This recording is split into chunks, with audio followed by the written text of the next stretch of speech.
The Time Sweepers by Ursula Wills Jones. You may not be familiar with the time sweepers. The time sweepers are the people who sweep up all the time that is lost and wasted. You cannot see them, though if you are in the railway station and think you see something out of the corner of your eye, that will probably be a time sweeper, cleaning up around the bench you are sitting on. If you were to see them, you would find a small, bluish person with an intent expression, clutching a broom and a mop. The men wear overalls, the women old-fashioned tweed skirts and scarves on their head. The time sweepers are present wherever time is being lost or wasted. There are always several in train stations, and at least one in every doctor's surgery. The man who has waited so long to propose to his girlfriend that her hair has gone gray probably has his own personal time sweeper following him around. The woman who has spent 35 loathed years at an estate agent's dreaming of opening a florist caused the neighborhood time sweeper to sigh and fetch a bigger dustpan. You should not feel sorry for the time sweepers, though their work is menial. They are never sick, do not worry that they are in the wrong career, and have excellent working conditions, though what they do for leisure is unknown. They enjoy bank holidays off, which is why on these days there seems so much more time than usual. At Christmas and New Year, the time sweepers have a week's holiday. When they return to work in January, they face a vast backlog of time which has been lost, wasted, and thrown away over the holidays. It takes them around 3 weeks to resume normal service, which is why January always seems to last longer than the other months.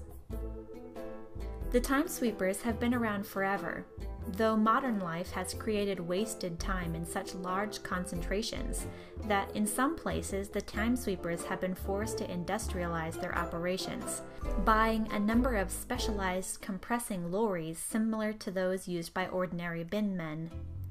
They use these for the largest collections at prisons and shopping malls, two venues where the tide of wasted time threatens to swamp even the most dedicated operatives.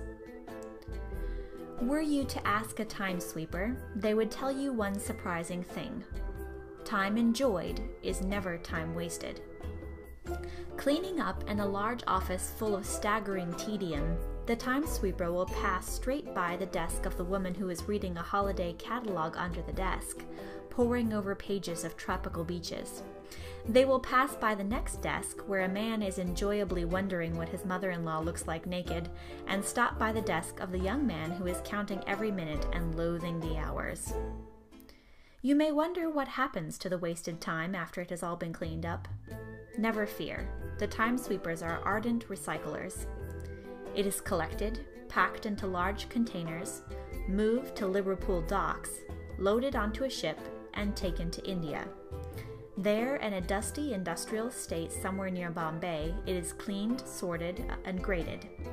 The most toxic and poisoned time, the residues of failed peace negotiations, wrongful imprisonments, and truly poisonous marriages, is skimmed off and buried in a tank underneath a disused army base. There it will take 2 or 3 centuries to decay and become harmless again. The rest of the time, made up of stuff such as dull meetings, missed appointments, delayed buses, and bad nights at the theater, is cleaned and put back onto a ship where it is taken to the Guangzhou Industrial Export Processing Zone. Here it is compressed and stored, awaiting redistribution. Around 20% goes direct to the factories of the Export Processing Zone, which has the world's highest productivity rate. A quarter is bought in hard dollars by the Chinese government. 10% of the most concentrated stuff is sold to a cryogenics laboratory in California. Another 20 or so % is discreetly sold to a variety of rich private clients, mostly old, rich men who have married beautiful young women. However, the time sweepers are not in it for profit. The money from these deals pays for their operations, including dusters, bin bags, overalls, and shipping. The rest is distributed to good causes. No one who gets any extra time has to fill in any forms or ask for a grant. They are all quite unaware that they are in receipt of assistance. One of these benefactories is a shabby and overtired scientist in a crumbling public laboratory outside Novosibirsk, who will be the man to find the vaccine for malaria. Another is a prostitute in a Nairobi slum who has fostered 17 children and who, despite 20 years in the business, never falls ill. A third is the Indian tax driver in a cramped flat in Toronto who, in between sending money home to a sick wife and children, is writing what will later be acknowledged as the greatest novel of the century. Not all the recipients of the Time Sweeper's largesse are people. About 40 miles outside Timbuktu, a medieval mosque buried in sand receives a delivery every decade or so. Somewhere below the floor in the Aegean Sea, a Trojan galley is miraculously preserved in mud.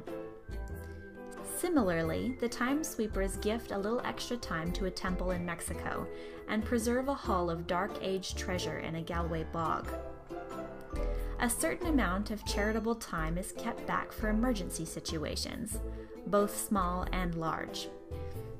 It is parachuted in times of desperation, and has facilitated peace deals, changed battles, and allowed numerous fathers to make it to the delivery room in time. The Time Sweepers are, by their very nature, a tidy and orderly sort of people.